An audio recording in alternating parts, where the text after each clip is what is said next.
Everyone, हम काफी time से इंतजार कर रहे थे कि बिहार में असिस्टेंट प्रोफेसर की वैकेंसीज का क्या हो रहा है।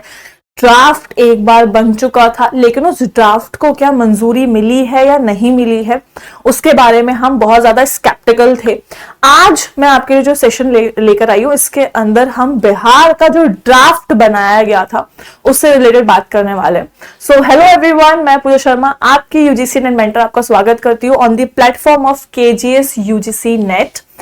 देखिए, यहाँ पर बिहार के विश्वविद्यालयों और अंगीभूत कॉलेजों में सहायक अध्यापकों जो है असिस्टेंट प्रोफेसर की वैकेंसी से रिलेटेड पहले एक ड्राफ्ट बनाया गया था। उस ड्राफ्ट को राज्यपाल ने यहाँ पर जो है मंजूरी दे दी है, लेकिन क्या क्या चीजें जो है वो यहाँ पर आपकी बताई गई हैं इस ड्राफ्ट के अंदर, क्या क्या चीजें जो है अब यहाँ पर इस नियमावली के अंदर क्या खास बातें हैं जो एक्चुअली होने वाली है, वो हम यहाँ पे बताने वाले हैं। ये नियमावली जो है ये 1 जुलाई से सभी विश्वविद्यालयों के अंदर, यानी कि बिहार के जितने भी कॉलेज यूनिवर्सिटीज हैं सबके अंदर ये नियमावली जो है वो लागू हो जाएगी। ठीक है, अब यहाँ पर उन्होंने क्या कहा है कि जब जो नियुक्ति होने वाली है बिहार के अंदर, उस नियुक्ति के अंदर किस तरह से एलिजिबिलिटी क्या रहने वाली है, आपका एग्जाम कितने मार्क्स का रहने वाला है, इंटरव्यू कितने मार्क्स का रहने वाला है, वो बताया गया है। तो इन्होंने बोला कि जो भी नई नियमावली आई है इसके अनुसार आपका जो सहायक प्राध्यापक है उनकी नियुक्ति जो है यहाँ पर बिहार राज्य करेगा। बिहार राज्य जो भी यहाँ पर बिहार राज्य आयोग के अनुसार यहाँ पे आपकी जो है, आपके कह सकते हो कि उनके अनुशंसा के अनुसार ही यहाँ पर आपकी जो है आपके कह सकते हो कि एग्जाम्स कंडक्ट कराए जाएंगे और आपका यहाँ पे पूरी की पूरी जितना भी आप क्राइटेरिया है वो इन्हीं के हिसाब से फॉलो किया जाएगा, बिहार सेवा आयोग के हिसाब से, यानी कि बिहार पब्लिक सर्विस कमीशन के हिसाब से। अच्छा, यहाँ पे चयन का आधार कैसे होगा, यानी कि आप जब एग्जाम देंगे तो एग्जाम देते वक्त आपका एक होगा रिटन एग्जाम और एक होगा आपका इंटरव्यू। रिटन एग्जाम जो है उसके मार्क्स रहने वाले हैं 175, यानी कि जो आप एग्जाम दोगे उसमें से आपको यहाँ पे 175 जो है आउट ऑफ 175 आपको यहाँ पे मार्क्स लेके आने हैं, और 25 मार्क्स का आपका यहाँ पे इंटरव्यू होने वाला है, जिसमें से भी आपको यहाँ पे इन्होंने जो है मार्क्स को डिवाइड कर दिया है। 25 में से भी 13 मार्क्स आपको टीचिंग डेमो देना होगा। आपके टीचिंग डेमो के हिसाब से 13 मार्क्स में से आपको मार्क्स मिलेंगे, और उसके अलावा 12 मार्क्स जो हैं आप बोर्ड से किस तरह से इंटरेक्ट करते हो, किस तरह से बात कर रहे हो, यानी कि बोर्ड आपसे आपका इंटरव्यू कंडक्ट करेगा, आपसे बात करेगा, आपके बात करने के तरीके, यानी कि आपका कॉन्फिडेंस लेवल क्या है, आपको आपके बात करने से आपकी नॉलेज कितनी है, वो उस बेसिस पे आपको क्या करेंगे, मार्क्स देंगे। दैट मीन्स 175 मार्क्स आपकी नॉलेज आपके रिटन एग्जाम के बेसिस पे है। 25 मार्क्स में से 13 मार्क्स आपको पढ़ाना आता है कि नहीं आता है, आप पढ़ाने में कैसे हैं, 13 मार्क्स उसमें से दिए जाएंगे, 13 मार्क्स में से वो चेक किया जाएगा, एंड बाकी के बचे 12 मार्क्स आपका इंटरेक्शन, यानी कि आपका जो भी संवाद होगा बोर्ड के साथ में, और वो बोर्ड जो भी यहाँ पे तैयार की जाएगी वो यहाँ पर आपका विश्वविद्यालय सेवा आयोग द्वारा जो है यहाँ पे आपका इंटरव्यू बोर्ड बनाया जाएगा, वो आपको जज करेगा इंटरेक्शन के बेसिस पे। ठीक है, अब इन्होंने यहाँ पे उम्र का भी एक कॉन्सेप्ट यहाँ पे दिया है। इन्होंने कहा कि अब जो अधिकतम जो उम्र थी इन्होंने बढ़ा दी है 3 साल से, यानी कि पहले आपका यहाँ पे जो है 40 रखा गया था, अब उसको बढ़ाकर इन्होंने कितना कर दिया है, 43 वर्ष कर दिया गया है।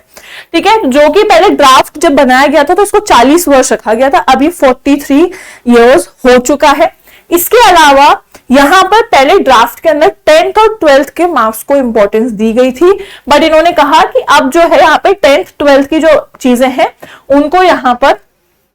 कह सकते हैं रद्द कर दिया जाए। ये बोला गया था कि रद्द कर दिया जाए, कि आपके 10th और 12th के मार्क्स को कंसिडर ना किया जाए, ये चीज ड्राफ्ट में बोली थी, बट यहां पर उस मांग को जो है रद्द कर दिया है, यानी कि ये आपकी मांग जो है पूरी नहीं होगी, 10th 12th के मार्क्स भी कंसिडर किए जाएंगे। ठीक है, तो ये चीज यहां पर अभी आपकी जो नियमावली है उसके अंदर इन सब चीजों के लिए मंजूरी दे दी गई है। बाकी सारी वही चीजें हैं, 55% आपके पास होने चाहिए आपके पीजी के अंदर। ठीक है, SC ST यहां पे बोला गया है,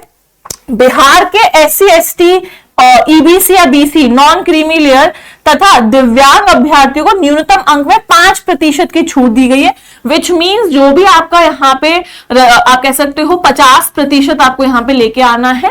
ठीक है। बाकी आपका यहाँ पर आप कह सकते हैं आपका सिंपली जैसे आपका रिजर्व कैटेगरी है तो रिजर्व अनरिजर्व कैटेगरी के लिए आपको यहाँ पे 55% और रिजर्व्ड कैटेगरी के लिए आपको यहाँ पे 50% आपको लाने होंगे अपने पीजी के अंदर, तो ही आप यहाँ पे क्या कर सकते हो, आप एलिजिबल होते हो असिस्टेंट प्रोफेसर का फॉर्म फिल करने के। लेकिन उसमें से भी सबसे इंपॉर्टेंट चीज है आप नेट क्वालिफाइड होने चाहिए हो अपने सब्जेक्ट में। अगर आपका पीएचडी है, अगर आपका नेट क्वालिफाइड नहीं है, पीएचडी हो लेकिन नेट क्वालिफाइड नहीं हो, तब भी आप फॉर्म फिल कर सकते हैं। तो जो भी स्टूडेंट जिसका पीएचडी है लेकिन नेट क्वालिफाइड नहीं है, वो यहां पर उसके लिए नेट क्वालिफिकेशन को रद्द कर दिया गया है, ठीक है। तो ये आपको यहाँ पे चीज आपको बोली है कि अगर आपने पीएचडी कर रखी है तो उसका रूल्स बता रखे कि अगर आपने पीएचडी की हुई है तो आपके पास में रिसर्च पेपर होने चाहिए, आपको जर्नल होना चाहिए, वो आपको यहाँ पर बताया कि कम से कम 2 रिसर्च पेपर आपके पास हो अगर आप पीएचडी हैं तो, उसके साथ साथ एक जर्नल आपका प्रकाशित हुआ होना चाहिए। ये चीज आपको यहाँ पर पीएचडी वालों के लिए दी है, ठीक है। तो अब यहाँ पर इससे आपको पता चल गया है दैट कि भाई यहाँ पर आपको सबसे पहले एग्जाम में जो आपका एग्जाम है वो होने वाला है 200 मार्क्स का, जो भी आपके यहाँ पे कह लीजिए कि आपका जो भी बेट हो आपका बिहार असिस्टेंट प्रोफेसर एग्जाम होगा उसमें 200 मार्क्स पे आपको जज किया जाएगा। 175 लिखित के लिए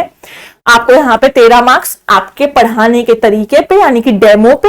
12 मार्क्स आपके साथ बात करके, इससे आपको 200 मार्क्स पे जज किया जा रहा है। इसके अलावा आपको यहाँ पे बोला गया है कि ट्रांसपेरेंसी रखने के लिए जो भी इंटरव्यू होगा उसकी प्रॉपर रिकॉर्डिंग की जाएगी, यानी कि अगर कोई भी सवाल उठाता है इंटरव्यू के ऊपर तो प्रॉपर रिकॉर्डिंग होनी चाहिए उस इंटरव्यू की। तो ये सारी चीजें अभी नई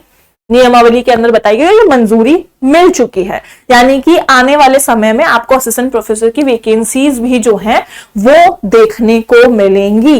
अगर आपका अभी तक नेट क्वालिफाइड नहीं है तो आप जल्दी से जाके जो है केजीएस का बैच परचेज कर सकते हैं और अपनी तैयारी जो है वो शुरू कर सकते हैं। इस बार कॉमर्स की वैकेंसीज भी बहुत आएंगे। आप सबको पता है कि बिहार के अंदर असिस्टेंट प्रोफेसर की वैकेंसीज काफी सारी हैं। तो यहाँ पर अगर आप होम साइंस से हैं, sociology, commerce, economics, Hindi, political science, या फिर आप कह सकते हो यहाँ पे आपका ज्योग्राफी है, हिस्ट्री है, इंग्लिश लिटरेचर है, तो आप ये बैच परचेज कर सकते हैं और अपनी तैयारी जो है वो नेट की शुरू कर सकते हैं। अभी भी अगर नेट क्वालिफाइड नहीं है तो कोशिश कीजिए कि दिसंबर के अंदर अपना नेट जो है वो क्वालिफाई कर ले कैसे भी। तो दिसंबर के अंदर नेट क्वालिफाई करना बहुत ज्यादा जरूरी है अगर आप बिहार असिस्टेंट प्रोफेसर बनना चाहते हैं तो, ठीक है। तो फटाफट से बैच परचेज करें, अपने नेट के इस जर्नी को जो है केजीएस के साथ में स्टार्ट करें। मिलते हैं फिर नेक्स्ट सेशन में। अगर आपको कोई भी डाउट है तो आप मुझे कमेंट सेक्शन में बता सकते हैं, हम आपके डाउट को क्लियर करने की कोशिश करेंगे। Till then thank you so much, take care, goodbye all of you.